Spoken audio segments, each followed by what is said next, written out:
Hello, welcome to Empyrean's Oracle. Today I am going to be doing a tarot reading. Let us get started. Again, this is a free form reading. I don't have any questions prepared. We're just going to see what comes out. I feel like one card flipped over. I don't see it though. Okay. Oops. Oh God, we have a lot of cards. Okay, so we have Knight of Swords, Seven of Swords, the Tower, and then the Ten of Cups. Okay, so we have two swords and a cup. So we're sort of missing groundedness. Maybe this person is not seeing the situation in a grounded light. Maybe they're in their head a lot, but let's get into the reading. So Knight of Swords with the Seven of Swords, because those came out together, I'm sort of going to read those as a pair. It feels like this person is running away from something, especially because the Tower falls after it. But the Knight of Swords is usually running towards the fight. But here, the Seven of Swords, they're sort of running away from the fight.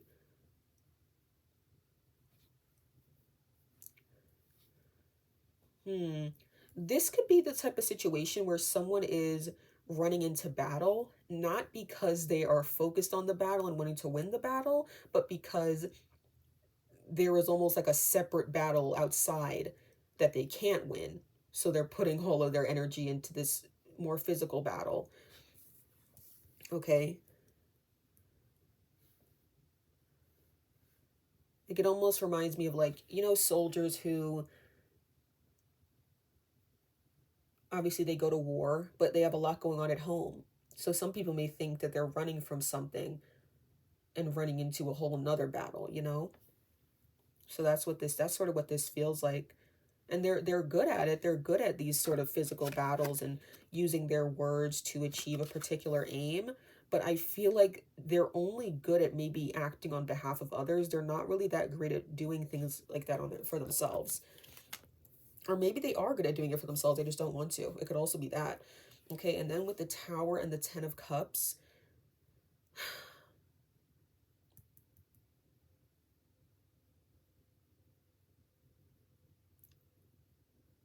this almost feels like someone being down on their luck. Or just down and out. Maybe you realize that you couldn't run away from your problems anymore. That it was time to face them.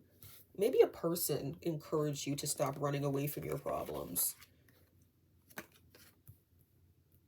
It could be a person, it could be a friend group.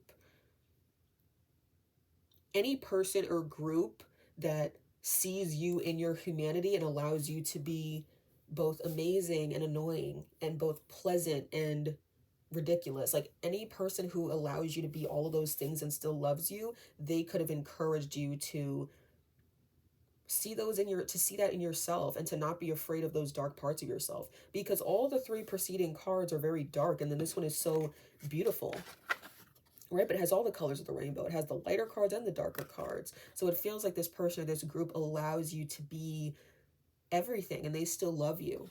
And maybe you haven't experienced that before.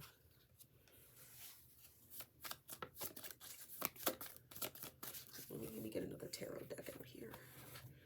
Let's see. Okay. Tell me more about this. Is this the Seven of Swords again? We have the Seven of Swords again. Yeah, so I definitely feel like you were running from something, but it feels like you were running from maybe a problem of your own making. Like, maybe you hurt someone, or maybe you manipulated someone, or maybe you stole something. I don't know, but it feels like you're running from a self-made problem here.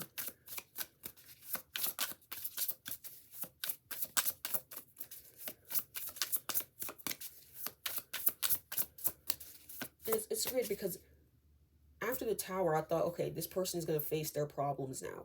But then the second row is starting to just be the same thing. But maybe this could just be you working through those problems. Maybe you're finally facing the fact and accepting the fact that you are being represented by the Seven of Swords, and it's time to work through that. So you are no longer represented by that. It could be that as well. Jeez, I'm shuffling for so long. Okay. We have Judgment. Yeah. Yeah. This is a beautiful story because you were spent a lot of time running away from your problems, running away from the fact that you did some unpleasant things. And now you're realizing, okay, it's time to face it. It's time to face it. It's time to face it. I can even see the 10 of Cups as you facing yourself. Remember I talked about it could be a person or a group that allowed you to feel that way about yourself. This could even be, you know, you watching a YouTube video and realizing, hey, maybe it's time for me to accept those dark parts of myself, right? That is, you don't know the person who made that video, but they're encouraging you to view yourself, to view both the light and dark parts of yourself, right? So it could also be that. It could be a more, you know, informal acceptance of someone's of your own humanity, rather than someone telling you personally and making you feel personally that you should accept yourself in your full humanity. Okay, but I do think that you're coming to accept that this is a part of who you are, and you're working through it with Judgment. But you also have to remember that this is just the beginning, because I think these are mountains up here, right? So this really is just the beginning. So just remember that when it comes to any type of like spiritual awakening or spiritual journey, it's really a lifelong thing. People think that there is a specific time frame on a spiritual awakening, a spiritual journey. And it's not. It's really your whole life. And with spiritual awakenings, you may just encounter one in your life, or you may encounter 12. Like, it really is not, it really has nothing to do with a specific time frame or anything like that. So just remember, it's really a lifelong thing, and try not to let that scare you. Try to let that sort of take the pressure off, because when you think to yourself, I'm going to be going through this shit my whole life, there's less pressure of I need to be perfect, because you're not supposed to be perfect in this journey. You're supposed to have imperfections, accept them, work through them, and the next thing you know, you realize another imperfection. But it's those imperfections are not supposed to make you feel worthless or make you feel like a failure. They're supposed to be an acknowledgement of, hey, I'm a human, I'm imperfect, but I'm working through it, and that's beautiful. So just remember that. It's really, it's a lifelong thing. Take the pressure off, okay? Okay. Then we have the World. Yeah, you're closing all these out. I'm so proud of you. Like, we have Judgment and the Tower out here, which I can sort of sometimes see as the same. Are those the cards I see as the same thing? Because sometimes I have like sister cards. I think those are the cards I view very similarly. And even the World, like, they all sort of feel like wrapping up a little bit. The Tower, Judgment, and the World. But yeah, I think that this spiritual awakening or this spiritual journey is going to be a very beautiful one for you.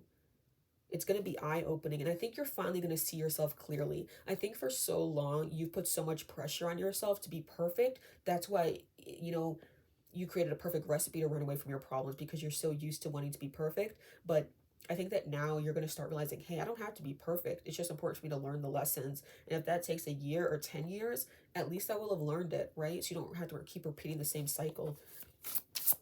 You're going to be a cycle closer, honey.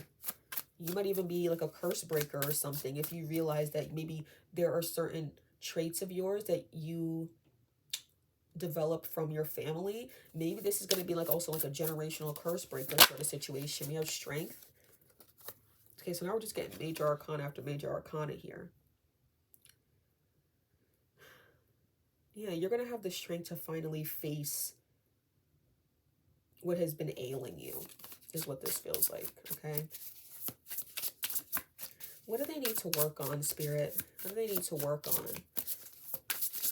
And remember, when I say what I need to work on, I do not want you to view yourself as like an endless work in progress, even though we all basically are, because I said spiritual journey is a lifelong journey.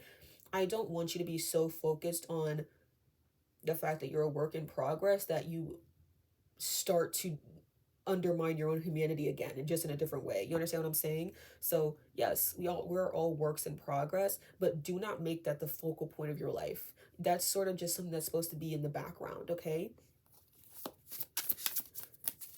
Don't make it a thing where like you're still putting undue pressure on yourself. Okay, Spirit, what do they need to work on? What do they need to work on? You have the Three of Swords. Maybe there's still some residue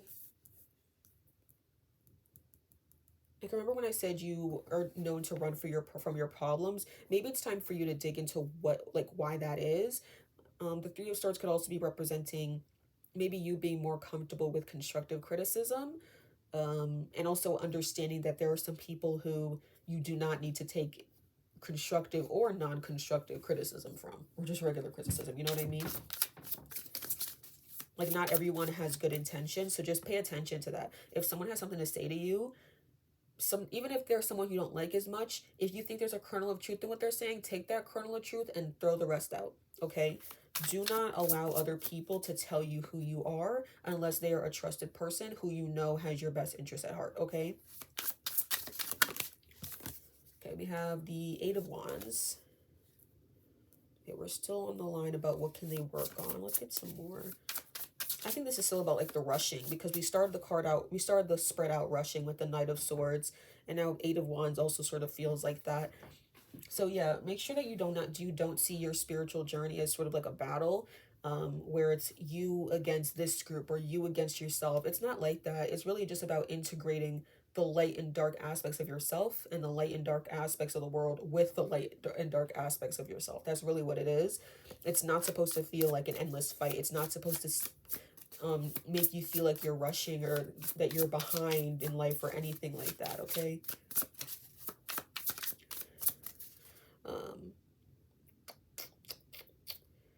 Three of Swords with the Eight of Wands, it's sort of making me feel like throwing daggers or like getting back at someone. It could also be something like that. Make sure that you are not like seeking revenge or anything like that. We have the Queen of Swords. Yeah, I do think that that's what those two cards are representing. When we're on this journey, we are going to encounter people who rub us the wrong way. Please do not take that as a reason to get back at them, because that is just going to distract you. And it's almost like that quote where, like, when you're angry at someone, it's like you're drinking the poison, not them, right? So see it from that perspective. And also with the Queen of Swords is a very logical person, but when it's reversed, this energy can be very, very vengeful because of what they've gone through in the past. So make sure that the energy you're exhibiting with the Queen of Swords remains balanced and doesn't turn like this into someone who's out to get people because of what they've gone through in the past. Okay, make sure that you keep it on being sort of the manager of your own life, having control over your own life, but also understanding that there are going to be times where you don't feel like you're in control of your life, and you're just going to have to ride out those waves. Okay. And I think even understanding that is a form of having control of your life, right? Because if there are times when you feel like your life is haywire, but you understand that it's not always going to be perfect, that can be a type of having control over your life, I believe. Okay. So yeah, because the Queen of Swords can be seen as like a manager, executive type, and they can be the executive of their own life, right? They have control over their own life. They know what they're doing. They're confident in themselves and the way in which they speak. So just keep that in mind, okay? Okay, last card.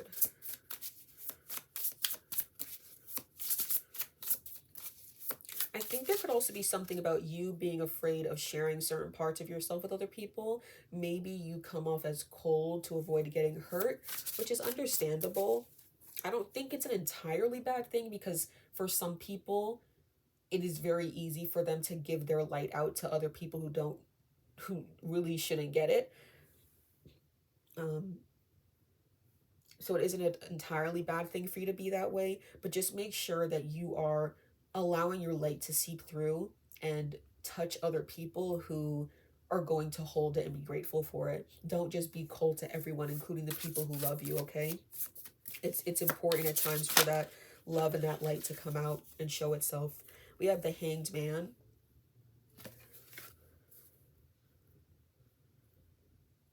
Something about like red tape and bureaucracy.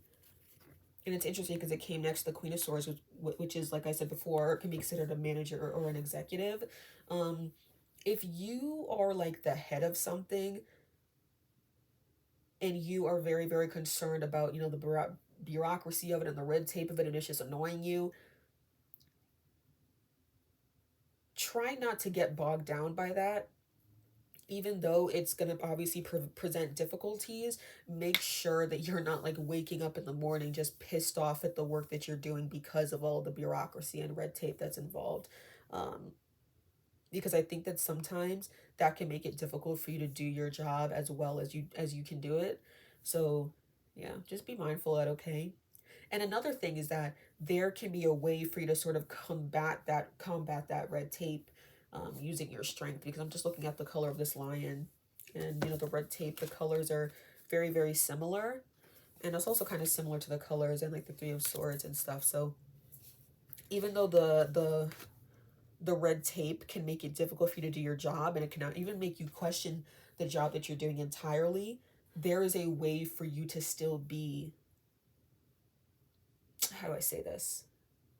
There's a way for you to do your job well while the red tape is still in place. So for some people, they're going to be able to maybe go around that red tape. And for other people who it's like, no, that's impossible, you can still be yourself and do a damn good job, by being yourself, okay? And it's okay for this part of you to seep through. Because I know that maybe you might try to withhold the parts of yourself that's fierce and that maybe allows your voice to speak, or allows yourself to speak, because maybe your voice can get a bit too loud and it can maybe scare some people. But I think your voice can actually help you in this situation, okay? Don't hide your voice because of the limitations that are present in your career, okay? Let's get a Power of Surrender card. Let's get a Power of Surrender card. We have Surrender Obsessive Thinking. If you're obsessing about a person or situation, turn the dilemma over to spirit. Doing so will help bring you clarity or even solve the problem. I feel like this is connected to the bureaucracy and red tape stuff we've been talking about. Okay? So I'm not saying not to worry about it, because that would be a crazy thing to say, because it seems like a situation that's very annoying to you. But try to not see it as something that is going to affect the way you approach your job or the way you approach your life. Because if you do that, it's almost like you're giving the red tape all the power, okay? When you're the one who has the power, you're the one who has the strength, okay? And you're very, very intelligent. So find a way to still be your amazing self while the red tape is still present, okay? I love you so much. Again, this is Empyrean's Oracle, signing out. Bye.